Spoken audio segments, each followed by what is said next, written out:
terima kasih Anda masih bersama kami dalam laporan khusus pelantikan Wakil Rakyat yang disiarkan langsung dari Gedung Nusantara Senayan, Jakarta. Bersama saya Adi Larasati dan saya tidak sendiri, masih ada peneliti dari Forum Masyarakat Peduli Parlemen, sudah ada Bung Lusius Karus masih bersama saya dan juga ada Mas Umam juga masih setia bersama saya.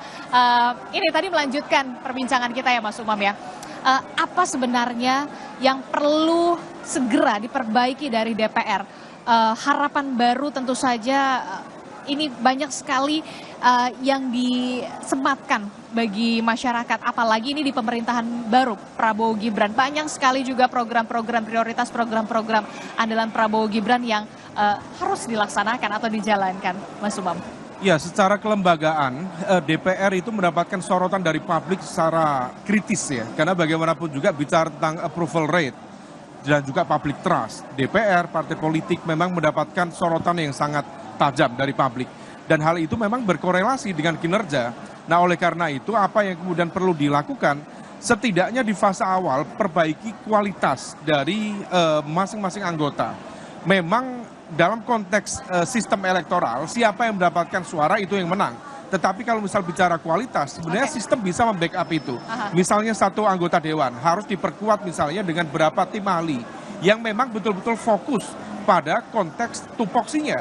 Dia berada di komisi berapa, wilayahnya apa, bidangnya apa. Komisi berapa dan bidangnya apa. Nah, juga banyak wajah-wajah baru. Salah satunya ini dia, ada Uya-Kuya, Mas Umam dan juga Bung Lusius Karus yang akan segera kita akan lihat bagaimana keterangan dari Uya-Kuya yang merupakan salah satu anggota DPR yang nantinya akan dilantik di pagi hari ini.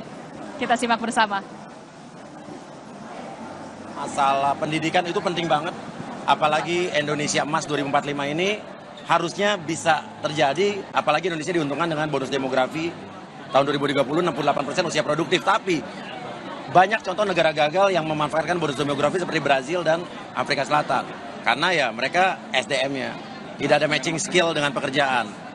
Jadi pendidikan itu penting dan saya menyoroti pendidikan di Indonesia ini. Apa yang saya angkat di podcast saya itu kan banyaknya dari kasus-kasus KDRT, kekerasan perempuan dan anak ya, terus habis itu soal hak orang tua terhadap anak, habis itu juga banyak kasus-kasus hukum yang menimpa masyarakat kecil, terus juga masalah tenaga kerja khususnya pekerja migran, terusnya juga masalah pendidikan, masalah banyak pokoknya, banyak yang Iya.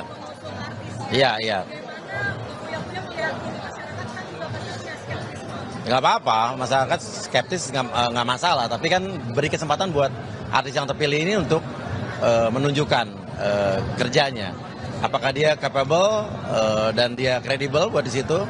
Dan insya Allah malah justru bisa jadi artis-artis yang dianggap atau skeptis di masyarakat ini justru bisa jadi anggota DPR yang lebih punya gigi ya di parlemen nanti gitu aja.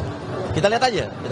Bang, ini kan ada yang disebutkan bahwa nantinya akan ada penambahan jumlah komisi begitu. Iya, yang kita lihat aja. Pokoknya kan insya Allah juga penambahan jumlah komisi apapun berapapun ditambahnya dan bidang apa saja yang dibawahi komisi itu adalah ya orang yang duduk situ juga harus capable di bidangnya. Jangan main asal taruh aja. Ya. Pendamping dulu ya. Udah. Nah, sorry mana? Ada? Iya. Di sini. Tanya dong Alif gimana?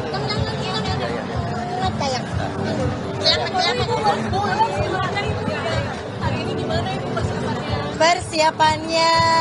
Berdoa aja, pokoknya lancar. Ya udah itu aja sih, bismillah. Bahagia, happy. Amin. Dari Pak sendiri kan usung Pak Prabowo dan Pak Ya.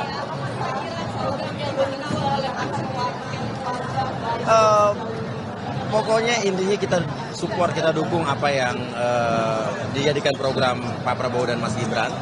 Dan intinya kita kawal terus, tapi juga kita sebagai anggota DPR juga harus berani juga mengkritisi apa yang menurut kita harus dikritisi. Gitu aja. Dari fraksi Partai Amanat Nasional yang sebentar lagi juga akan warawiri begitu ya di layar televisi. tentu saja bukan di layar televisi entertainment, tapi di layar televisi news begitu ya, karena sudah bergabung bersama Partai Amanat Nasional, kemudian menjadi anggota DPR RI begitu ya, berjuang bersama rakyat, itulah yang kemudian kita harapkan begitu ya, Bung Lusius Karus dan juga Mas Umam. Mas Umam, banyak sekali wajah baru, artis, selebritas, ada juga tadi saya melihat istri dari Ridwan Kamil, Atalia, kemudian ada Uya Kuya baru saja tadi kita dengarkan bersama. Nah, bagaimana Anda melihat ini? Karena kan banyak sekali ya di luar sana juga ada anggapan begitu ya, asumsi yang mengatakan bisa nggak ya gitu mewakili aspirasi kita begitu, rakyat, untuk bisa menghasilkan kebijakan-kebijakan yang pro rakyat, atau jadi nanti sama aja lagi yang udah-udah gitu. Itu kan yang menjadi pertanyaannya.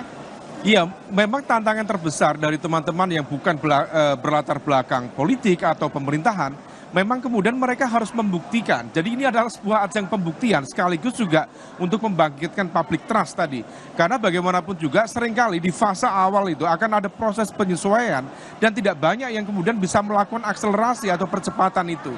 Nah, yang bisa dilakukan oleh mereka adalah betul-betul belajar dari konteks apa yang kemudian menjadi tupoksinya, apa yang kemudian menjadi tanggung jawabnya, supaya setiap pengambilan keputusan, kebijakan publik memang kemudian betul-betul paham. Seringkali kemudian ini bagian dari realitas demokrasi elektoral ya, bahwa keterpilihan mereka, para artis dan lain sebagainya, memang seringkali tidak berkorelasi dengan apa yang kemudian dibutuhkan oleh rakyat, terutama dalam konteks kebijakan publik. Tetapi bukan berarti bahwa mereka memiliki kemampuan yang statis. Mereka tetap bisa melakukan belajar cepat ya, menyerap segala informasi, dan kalau misal kemudian public trust itu bisa dibangun, saya pikir itu sesuatu yang positif. Tetapi kalau misal tidak bisa, nah ini yang kemudian menjadi catatan semuanya. Jangan sampai kemudian suara rakyat yang dititipkan justru kemudian menguap begitu saja, karena dalam proses pengambilan publik mereka tidak hadir di sana. Nah ini yang kemudian memfasilitasi apa yang kemarin terjadi, democratic regression, kemunduran demokrasi, terjadinya legalism, autocratic legalism yang sama sekali tidak mencerminkan bagaimana karakter demokrasi itu sendiri. Nah, yang bisa dilakukan oleh mereka, belajar cepat, perkuat diri dengan kapasitas yang ada, dan dengan segala backup ya, infrastrukturnya, kemudian mencoba untuk menyerap segala aspirasi yang ada di sekitarnya. Kalau misalnya itu bisa dilakukan, saya pikir akan menjadi wajah baru dalam konteks legislasi ke depan. Tidak hanya wajah baru, tapi juga harapan baru. Jadi harapan dari baru. kalangan non-politisi juga bisa gitu loh. Meskipun argumen ini akan selalu kita sampaikan di awal pelantikan DPR. Nanti endingnya loh kok sama aja. Loh kok sama aja gitu, Bung Lusius Karus. Ya, saya kira sih paling penting melihat profil sementara anggota DPR terpilih gitu ya. Kita tahu ada 24 atau 25 anggota DPR wajah baru yang berasal dari kalangan artis gitu ya. Dan yang paling mencemaskan buat saya, memprihatinkan buat saya itu ada 79 untuk sementara